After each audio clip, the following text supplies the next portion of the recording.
Hello everybody, it is Ebontis, and in this video I want to talk to you guys about when to salvage, when to disenchant, when to sell, and kind of my status of currencies and how that changed as I made it through my playthrough. I finished Act 3, I'm currently on Cruel difficulty, just kind of getting started in that, so I don't have the hooded one out here, but outside of that, one thing to make note of, the salvage bench you won't have access to in Act 1 until you get to here. You're going to be in Autumn Village. You're going to talk to Renly, and he's going to ask you to get his tools, and you get them from Renly's workshop, so it's basically somewhere in the Autumn Village. So when you get to this destination, make sure you explore the whole thing until you find the Renly's workshop, find his tools, so you can complete that quest. Now, first question would be, when to salvage? Well, salvage is going to do two things. It's going to break down an item that has either a socket or a quality, like bonus to it, and it's going to get you currencies that you can use to modify other pieces of gear with those things. It's either going to get you Artificers Shards, which are going to eventually turn into Artificer Orbs, these things. When you get 10, like a lot of these currencies, you get 10 of these, you're getting an Artificer Orb, you can take this, and you can add a socket to gear that you've got and that you want to use. Adding sockets adds some nice bonuses to it, you get that fun. When it comes to quality, you can take these that you're going to get from either weapons or gear, or this is going to be for wand, staffs, or scepters, and you're going to be able to increase their quality by 20%. If you're curious what quality is, it literally is going to be 1% more physical damage, armor's 1% more defenses, flasks is 1% more mana. You can do that with the Glassblowers baubles, charms, skill gems, all that stuff. It's always by up to about 20% is where it'll cap. I've got this thing at like 18 right now. So it's a really, really valuable thing to be able to do. Now, when you take something like a magic item or a common item, like I can even go over here to Renly and I could look at some gear and I'd be like, does anything have a socket like this? Now granted, it's 3,600, probably not really worth it to just buy this thing straight up. It's not a horrible piece of gear, honestly, because the max mana, wish that was health for me, but the mana is not bad, but the fire resist is actually pretty solid.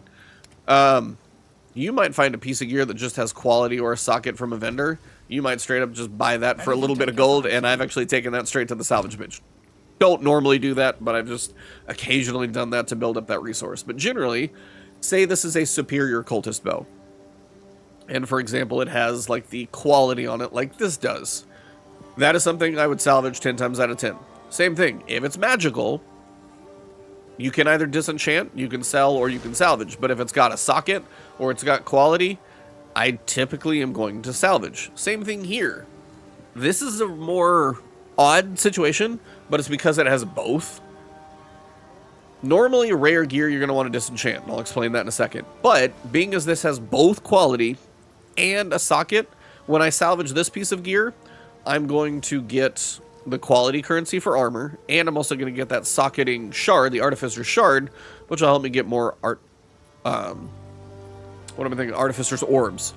So that's actually going to be worth the salvage as well. Now this has neither of those, so I would disenchant it for the Regal Shard, which I'll talk about in a second. This you would disenchant every time. If it's not for my class and I'm not going to use it, I would disenchant it and get the Regal Shard from it, which I could use. But more often than not, if a piece of gear is got quality, or if it's got a socket on it, because you don't get that many of that currency, I will salvage most things. That's why typically my situation is come through the town portal, find the hooded one, who's not here right now, but I'll get him once I go through the campaign, identify everything, walk over to the salvage bench, click this one, and maybe I've been running around in where I am and I got a piece of gear and I didn't know it was like higher quality, or I forgot. This is a quick reminder for me to be like, is anything going to be worth salvaging? Yes, there is. So then I would go through, salvage what I can. Then I would head over to my vendor and I would either decide to disenchant or sell. So as I said, when you disenchant, what you're going to be getting from magical gear is going to be Transmutation Shards. Early on in the game, I didn't have a whole lot of orbs of transmutation. So anything magical that didn't have like a socket or quality, I was just transmuting all of this stuff. And then I also picked up a lot of the white gear and I sold most things that I could. But what I was trying to do was build up a decent supply. As I now have been Act 2, finished Act 3, the Transmutation Shards, I'm doing okay now because I've got 45 orbs of transmutation. If I want to go find more of these things, I can probably start breaking down every magical piece of gear that drops, get me some more shards, but I'm good right now. Same thing with Augmentation. I'm even seeing more of these drop the farther I'm getting into the game, so I'm good. Early on, of course, harder to come by, so I did disenchant a lot of magical items as long as it was just a base magical item with just modifiers and no sockets, no quality. That was transmuted early on, all the time. Later on, now we're at the point where I'm like, should I disenchant it? You know, kind of keep that supply up, or should I just sell it? And a lot of times now, for magical stuff that's got modifiers on it, I can sell these 3 items for about 1,200 gold. And if I do that every time I come back through the town portal, I pick up a lot of stuff. I come back through the town portal often. I'm selling and clearing my inventory all the time. That's just the way I'm playing this game. I'm trying to like space it out, kind of enjoy it, and I've had a pretty good time. But not everybody's going to want to do that. If you golden path it, you'll probably be playing the game a little leaner on currencies and gold. You play how you want to. Don't let me judge. But if you get later on in the game, you'll start finding stuff that you can sell for more. Because early on, you might sell a magical piece of gear for 130, and you're like, oh, this is slow. Now that I can sell magical gear for 400, 500, yeah, your gold's going to go up quicker later in the game. So keep that in mind too. Early on, you may not want to pick up every white thing, and especially later on in the game, I'm not picking up every white thing. I will pick up anything white that might help my category, and I say white, common, you know, no modifiers, just a base item. I might pick it up if it's for my piece of, for like my stats or what I'm going to use. So you might find a couple of these cultist bows, because what you can eventually do is you might take one of these cultist bows and you might throw some orbs and shards into it, or orbs into it, and see if it's actually going to be something good. That's why you would keep a normal piece of gear. If it's going to be for mana or magic and need intellect and energy shield, that's not really stuff I'm working with at the moment.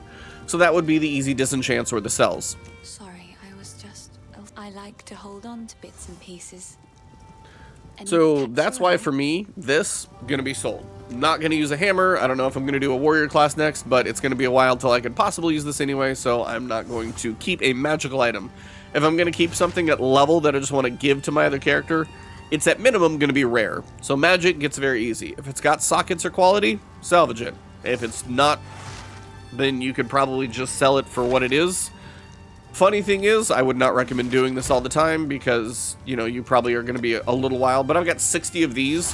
I actually took a piece of gear and just like added a modifier to it, and then I sold it for more. I wouldn't do that often, I'll be completely honest, but I wanted to see, and it actually did work. So the more modifiers on gear, the more it will sell for.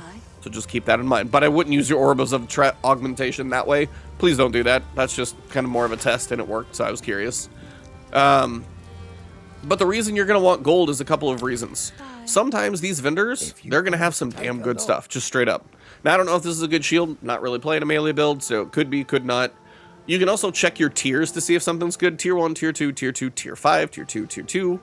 Could be decent. Come over here. This one, Tier 5, Tier 5, Tier 2, Tier 3. And it's only got 4 on it right now. And all of those, I would think, for a caster of some kind, could be pretty good. Energy shield, mana, rarity, and life per enemy killed. I could see that being pretty damn good, and then you might spend a couple exalted orbs, and I spend those so sparingly, but if you look at a piece of gear at a vendor and you're like, it's only got 4 modifiers on it, but honestly, those 4 modifiers make whatever I'm currently wearing look like junk, so I may as well buy this one, and even if it's only 4 modifiers right now, maybe I have 0 exalted orbs, it's still worth the 13,000 gold at my level to replace what I'm wearing, because what I'm wearing sucks. And it just might. But also, these vendors do change every time you level up.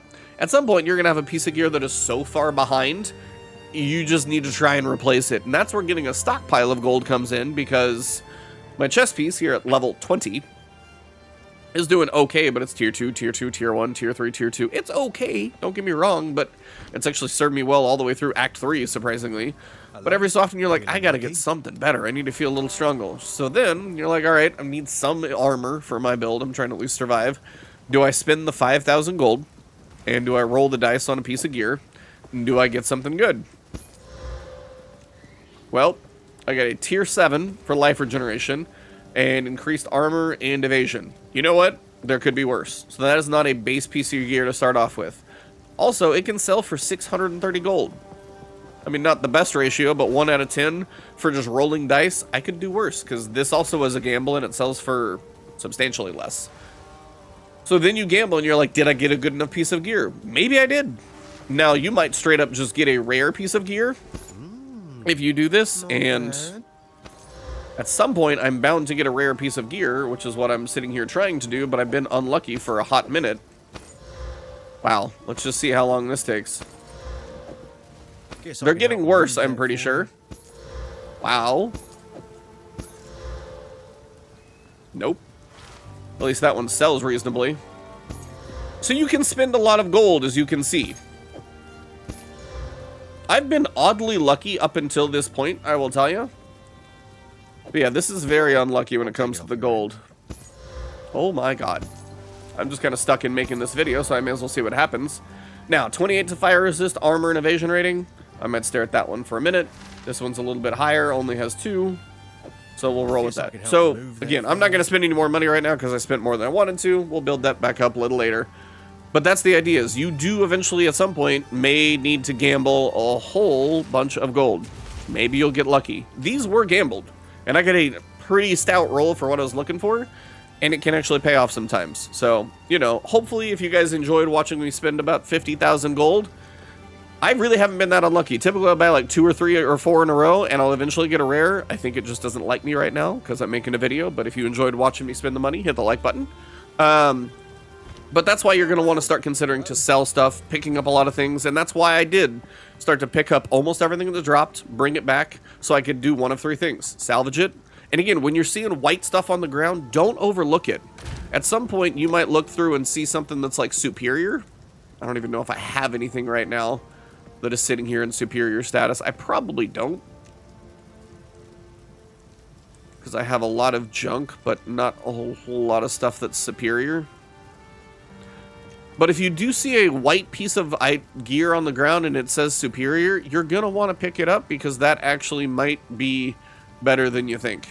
So, white pieces of gear that are superior, pick that up because, again, you'll take it to the salvage bench. Even if you don't have the salvage bench, stick it in storage until you unlock that in the quest. If anything has quality or sockets, likely take it to the salvage bench. Any piece of gear that you put a lot of work into, quality, sockets, that type of thing, you're probably going to salvage that too. If it doesn't have that kind of modification to it and you didn't use it, you'll probably disenchant for early on for the Transmutation Shards. Later on, you're probably going to do it for the Regal Shards, for the rares, and you can kind of figure out what you want to then either disenchant once you get high enough, or maybe you just want to sit here and sell it because at this point, I spent a lot of money, so I need to get some of my money back. I'm going to go ahead and sell some of these things and get some of my money back. So that's the general idea between selling, salvaging, disenchanting, and then if you do get a piece of gear you like, and you've got some of these like orbs that you want to spend, roll the dice. At some point, you know, you might find something good, but if you get a pretty good starting item, or you get an exotic, or a rare, sorry, I should say, that has like 4 or 5 good rolls, occasionally spin the Exalted Orb. It might be really good. Like, don't sit on these things forever, like I tend to do. Spend them sometimes, and you'll probably be a bit happier when you do. But again, alchemy, use them so sparingly. Exalted Orbs, these are what everybody sells anything on the trade forums for, so these are also, please be very sparing. I'm starting to see Regal Orbs drop a bit more often than I was, at least for a good bit, so higher level, and maybe the patch is helping these be a bit more reasonable. That's why me, like, dismantling or disenchanting for a Regal Shard, not as valuable as it was before, because this just takes it to rare. It doesn't take it to, like, all the other modifiers. So these I will spend occasionally. I'll try and keep 10. These, really hard for me to spend these right now. So hopefully this helps. If you're late game, this may not help you. If you're early game, hopefully this gives you some guidance of when to sell, disenchant, salvage, and when to just roll the dice and craft or spend a little money. And again, early on, if you just got a piece of gear that is just not, you know, that great, some of these pieces of gear for gambling, especially early on at low levels, it's actually not that expensive to gamble. Spend a couple of gold, spend some of your gold because you'll get more later on, and you might get yourself a rare piece of gear at level 20 something that actually is pretty good and will last you for a while. I speak from experience. So if you found this video helpful, drop a like below, leave a comment if I forgot anything major about this topic. More videos to come. Thank you guys very much. Have a good one, and if you're new and you enjoy my content, subscribe. Find me on Twitter, YouTube, Blue Sky, Twitch, all of those things under Ebontis. I'll see you soon.